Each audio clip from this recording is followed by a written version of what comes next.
Welcome back, YouTubers, to my channel of an Everyday Life of an Aspie. This one is basically going to be about the treatments and therapies for eating disorders diagnoses. But first and foremost, the question here is underlining before a diagnosis is given or determined out from any conditions that has been addressed, be it disorder like depression, the eating disorders and the like. We need to know the underlying causes to how it is a problem, why it is a problem, and what was the problem before it's settled that anorexia is that suspected. Doctors or any medical experts will do a number of series of tests and examinations, however, to rule everything out before this is then stated as the final decision that it is that form of eating disorder. To be diagnosed with anorexia, however, a person must show the following. Number one, have an intense fear of gaining weight or becoming fat even when they're already underweight. Number two, refusing to keep the weight or as considered normal for age and height. Number three, having body image distorted, become so self-focused on their body weight or shape. And last but not least, females who hasn't had their periods for at least 3 or more cycles at a time. Now, the treatment options I want to address to you all today is basically our complex eating disorders. As mentioned before, some of these conditions are pre-existing with other conditions with each other, that range from depression, anxiety to self-worth, however. And this will depending on how far the conditions are, and some of these that needs to be led on to seeking professional help depending on the stage they're at with their eating disorder. So bear in mind of what I'm sharing right now of these different treatment options. Number one is the psychosocial treatment, which is the non-medical one, which is non-invasive. This involves obviously that you're seeking counselling help, pretty much.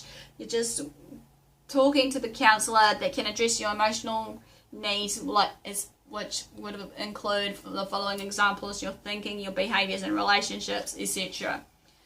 Number two, basically on this, is your psychoeducation, which is providing the education you need, or also for anyone else out there that needs the education of your friends, family and whoever else that you're socialising with. So therefore that covers obviously your leaflets, brochures, basically that can be helpful and useful to suggest different ways in handling the situation of people with the eating disorders. This can coexist with other pre-existing conditions, as I said before, especially for friends and family. And also bringing out here there for that part is for yourself, educating yourself on the self-help books from people that may have suffered the same kind of conditions as you, because you never know, it may help be in benefit of you to think, as well as also, like I addressed to you all, maybe support networks, be it friends, family, or just support groups, or some sort of contact line that you can ring, basically, be it youth line, be it some other helplines that can be of use for you to actually be of support. Number three is medication. Yes, I don't believe in the certain forms of this, but some do. So this basically covers the antipsychotics and antidepressants for classification of drugs that may be of help to people. But bear in mind though, always remember that certain meds, you need to know the names of the clinical name and just the generic name, the symptoms to treat within itself, how long before it takes the effect of what it needs to do for your body, or medical mind state, whatever it was for in that progression of taking it, as well as the side effects.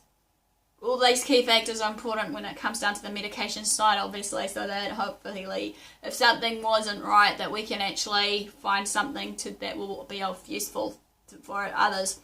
Number four, complementary therapies. This can involve yoga, tai chi, meditation, aromatherapy and more, as many of these has been proven to have some effect in decreasing the mental distress of us when we're going through certain things in life. Some may not agree with this, but it does for some others. Number five, last but not least, again, depending on how far down the track the person is suffering from the eating disorder, is hospitalisation. Basically, this is depending on how far gone they are in with this disorder, so they will then involve some of the programs for recovery for anorexics, or for people that are suffering from certain eating disorders, sort of thing, some of the hospital stays for people that are suffering from this can vary from 3 months to more than that, to maybe 12 months. But then again, that will depend also, again, if the sufferers are willing to cooperate with medical professionals and actually want to get their act together, knowing that they need to basically get the help they need, basically, and all that.